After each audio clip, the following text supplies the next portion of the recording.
Hello friends, आज writing की बारी है। Today we are studying how to write. हम सब ने हर क्लास में, हर सेक्शन में राइटिंग को बहुत सीरियसली फॉलो किया है और एग्जाम पैटर्न में भी अलग अलग तरीके के क्वेश्चंस आते हैं। पहले हम एग्जाम पैटर्न से पहले राइटिंग को लेकर एक अप्रोच की बात कर लें। जब भी हम राइटिंग की शुरुआत करते हैं या जब भी कुछ लिखने की शुरुआत करते हैं, आपको दिमाग में क्या ध्यान में रखना चाहिए, ये कि आप जो भी लिखेंगे थर्ड पर्सन या जो भी उसे रीड करेगा वो उसे आपकी एब्सेंस में रीड करेगा। यानी अगर आप उसे समझाने के लिए नहीं है वहां पे, आपका जो टेक्स्ट है, आपने जो भी लिखा है, वो उसे एज इट इज समझ में आ जाना चाहिए, जैसे आपके थॉट्स आपने उसमें लिखे हैं। अब तो चैलेंज क्या है, यानी जब मैं अपने थॉट्स लिख रही हूं, अपनी राइटिंग को मैं इस तरीके से अरेंज करूं, इस तरीके से सीक्वेंस में करूं कि सामने वाला मेरे थॉट्स को एज इट इज समझ पाए। So that is the biggest challenge जो आपको राइटिंग में लेना चाहिए और इसी अप्रोच के साथ किसी भी राइटिंग को स्टार्ट करना चाहिए। ना कि एक टॉपिक मिल गया और उस पर जो भी पता है बस उसे लिख दिया। आपके टॉपिक पे logical evidence, language, grammar, expressions सभी का इक्वल इम्पैक्ट पड़ना चाहिए और उतनी ही खूबसूरती से आपने उसे लिखा हुआ होना चाहिए। क्योंकि आपने जब कोई चीज लिखी है उसमें अगर ग्रामर गलत है, कॉमा, पंक्चुएशन जैसी चीज भी उसमें बहुत सारे एरर्स ला सकती है। तो चलिए राइटिंग को थोड़ा सा एज अ कॉन्सेप्ट समझने की कोशिश करेंगे और उसी के साथ साथ एग्जाम पैटर्न से भी स्टेप बाय स्टेप इसे थोड़ा सा पढ़ने की कोशिश करेंगे। तो वील स्टार्ट विद राइटिंग। आज हम थोड़े से कॉन्सेप्ट्स देखेंगे एंड आगे के वीडियोस में आप राइटिंग को अलग अलग टॉपिक्स को समझ सकते हैं। चलिए, आपके एग्जाम पैटर्न, ये एक सैम्पल बोर्ड पैटर्न है, सैम्पल एग्जाम पैटर्न है। कुछ बोर्ड्स में ये वेरिएशन हो सकता है, लेकिन हम इसको एक रेफरेंस मानते हुए आगे बढ़ेंगे। यहां पे देखिए आपका पहला असाइनमेंट या एक वैरायटी ऑफ राइटिंग क्या कह रहा है। यहां पे लिखा है writing a short paragraph on a given outline topic in about 60 words. यानी 60 शब्दों में, या फिर कुछ एग्जाम पैटर्न में हो सकता है 100 शब्द, तो 60 से 100 शब्दों के बीच में आपको एक छोटा पैराग्राफ लिखना है, या तो किसी आउटलाइन पे, जैसे कोई स्टोरी है या फिर कोई पोस्ट ऑफिस का कोई सीन है, तो उसमें आपको छोटी छोटी आउटलाइंस दी हुई हैं जिसको आपको कंप्लीट करना है।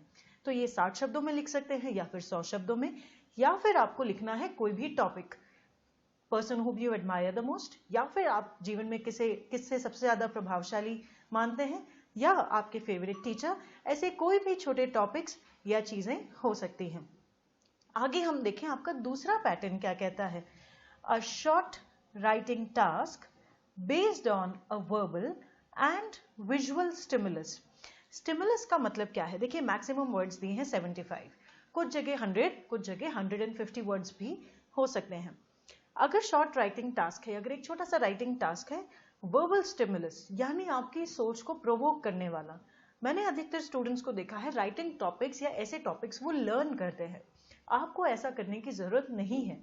एग्जामिनर या कोई भी जब भी आपको कोई राइटिंग टास्क देता है, वो ये जानना चाहता है कि इस पे आपके विचार क्या है, ना कि किसी और के विचारों को आप कॉपी पेस्ट करें। लाइफ में अगर आपकी पैटर्न फॉलो करते हैं, आगे आपकी ग्रेजुएशन, आगे आपकी और फर्दर स्टडीज में आपको ये पैटर्न बहुत हेल्प करेगा। तो कोशिश करें अपने थॉट्स को अपने शब्दों में लिखें, ना कि कहीं से कॉपी करें। सोचना और लिखना इतना मुश्किल काम नहीं है। छोटा writing task based on verbal stimulus. Verbal stimulus का मतलब है, अगर मैंने आपको कह दिया कि अगर आप एक दिन के लिए आपके घर के हेड बन जाएं, तो यहां पे आपकी कल्पनाएं, आपकी इमेजिनेशन इंस्टिगेट होनी चाहिए, आपकी इमेजिनेशन प्रोवोक होनी चाहिए कि अगर मैं एक दिन के घर में हेड बन जाऊं तो मैं क्या क्या करूंगा। अगर मैं घर का मुखिया होऊंगा तो शायद मैं घर में डिसिप्लिन लाऊंगा, शायद मैं घर में सबको फ्री करूंगा, शायद मैं घर में सबको टाइम से बाउंड करूंगा। तो ये आपकी सोच होनी चाहिए। आपके अपने आपकी सोच किससे बन रही है? आपके अपने तजुर्बे से, आपके अपने एक्सपीरियंस से, कि हाँ, मेरे लाइफ में मैंने मेरे घर में एक हेड को ऐसे काम करते हुए देखा है, लेकिन मुझे लगता है कि मेरा हेड या ऑफ द फैमिली या घर का जो मुखिया है उसे ये करना चाहिए। तो शायद आप वो चीजें लिखना चाहें। तो राइटिंग नए आइडियाज को, नई सोच को एक्सप्लोर करने के लिए दी जाती है। मान लीजिए ऐसा टॉपिक आपको दिया जाए, एक आपको वर्बल स्टिमुलस ऐसा दिया जाए जो आपको कह रहा है कि if there were no uniforms in school, तो अब आप सोचें कि अगर स्कूल में एक दिन के लिए यूनिफॉर्म बंद हो जाती है तो क्या क्या हो सकता है। शायद बड़ा मजा आएगा, रोज अलग अलग कपड़े पहनने को मिलेंगे, शायद रोज नई नई चीजें बनने को मिलेंगी। लेकिन क्या सिक्के के दूसरे पहलू की तरफ हम ध्यान दे पा रहे हैं जब हम एक सोच को आगे बढ़ा रहे हैं। सिक्के का दूसरा पहलू ये कहता है, क्या हम ये सोच पा रहे हैं कि अगर यूनिफॉर्म बंद हो जाती है तो क्या भेदभाव जैसी चीज शुरू हो सकती है क्लास में। शायद अगर एक जना बहुत अच्छे कपड़े पहन के आ रहा है और एक जना एक ही ड्रेस को बार बार रिपीट कर रहा है तो क्या भेदभाव बढ़ सकता है। बिल्कुल बढ़ सकता है। So there can be a difference that will increase. तो हमें यही बात ध्यान में रखनी है कि अगर मुझे कोई स्टिमुलस मिल रहा है, अगर मुझे सोचने के लिए कोई टॉपिक मिल रहा है, तो क्या मेरी ये कैपेसिटी है कि मैं उसे सिर्फ अपने एक सीमित दायरे में नहीं रखकर अपने दायरे को बढ़ाकर लंबा कर कर उसे सोच पा रही हूँ या सोच पा रहा हूँ। तो हमेशा राइटिंग से पहले अपने एक्सपीरियंसेस, अपने थॉट्स को इंपॉर्टेंस जरूर दें and then start for a writing. If you follow this pattern you will excel in your writing skills. चलिए राइटिंग के कुछ बेसिक स्ट्रैटेजी और बेसिक पैटर्न को देखते हैं और हम आगे अपने चैप्टर को और अपने टास्क को शुरू करते हैं। Let's start and let's see what we can do further. Basics of writing. Basics of writing क्या कह रहे हैं, मैं ये नहीं कह रही यहाँ पे कि ये सिर्फ कुछ ही पैटर्न्स पे लागू होता है या जो हमने 2 एग्जाम पैटर्न देखे हैं उसी पे एप्लीकेबल है। दिस और मे बी शायद कोई टीचर, शायद कोई एग्जामिनर या कोई थर्ड पर्सन के और भी अप्रोचेस रखें and we should value that. हम यहाँ पे एक बेसिक ऑफ राइटिंग यानी राइटिंग में हम क्या पैटर्न अगर फॉलो करें तो हमारी राइटिंग बेहतर हो सकती है। तो let's see basics of writing जो आप 100 शब्दों पे अप्लाई कर सकते हैं, लेटर पर अप्लाई कर सकते हैं, आप चाहें तो उसे 250 वर्ड्स या फिर आगे अपनी प्रोजेक्ट रिपोर्ट्स में भी अप्लाई कर सकते हैं। हम बात करते हैं हमारी सबसे इंपॉर्टेंट पॉइंट नोट्स और माइंड मैपिंग की। नोट्स एंड माइंड मैपिंग ये दोनों ही टास्क किसी भी राइटिंग को बहुत अच्छा बनाने के लिए बहुत जरूरी है। इसे मैं आपके लिए स्टेज वाइज कहूंगी। This is a stage 1 development. अगर आपको कोई टॉपिक मिलता है हम इसे इंडिविजुअली भी प्रैक्टिस करेंगे।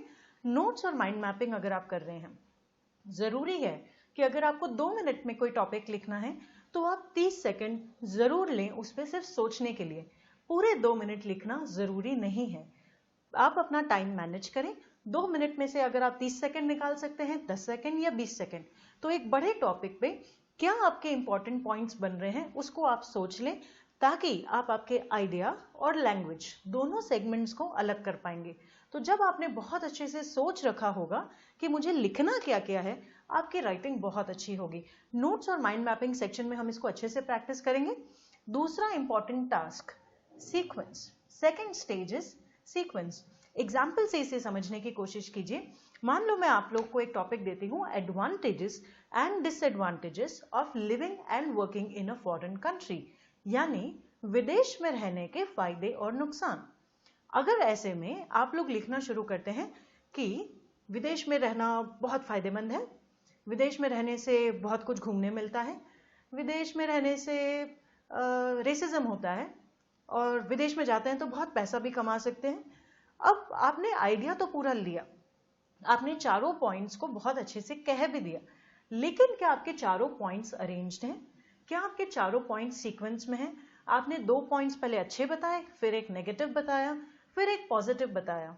ये आपके आइडियाज को सीक्वेंस में नहीं होने की वजह से किसी भी रीडर को कंफ्यूज कर सकता है कि आप एग्जैक्टली कह क्या रहे हैं।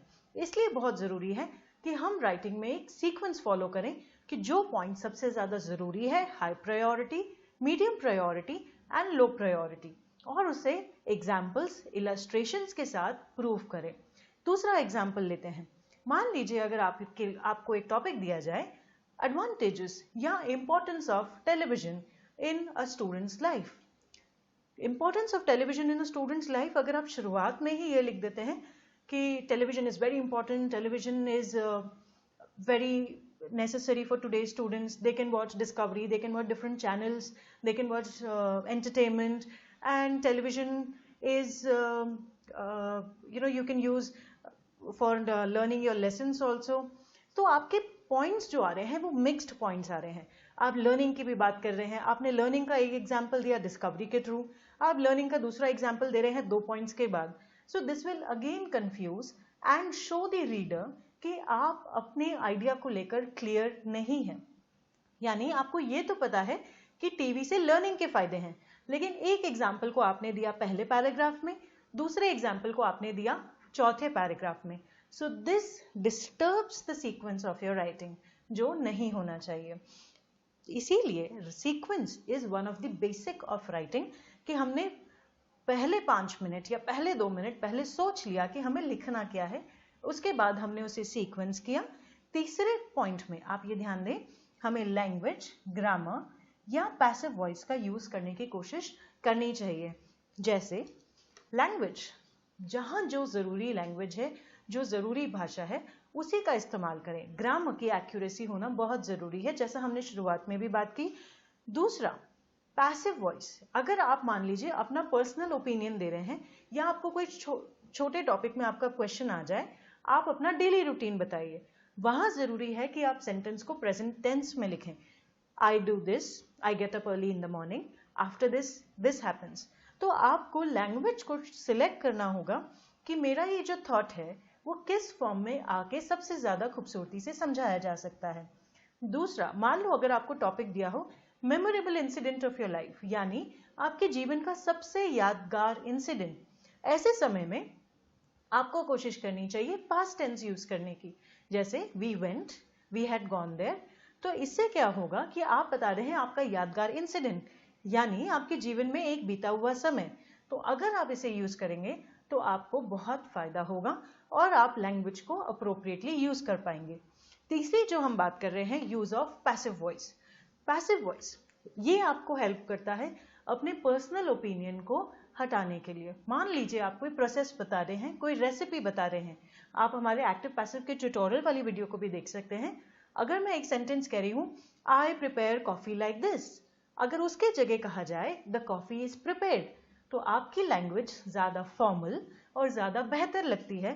And it comes without your personal opinion. तो इसलिए बहुत अच्छा होगा अगर आप मैक्सिमम केसेस में ऐसे राइटिंग में पैसिव वॉइस यूज करने की कोशिश करें, या फिर जनरलाइज्ड ओपिनियन दें.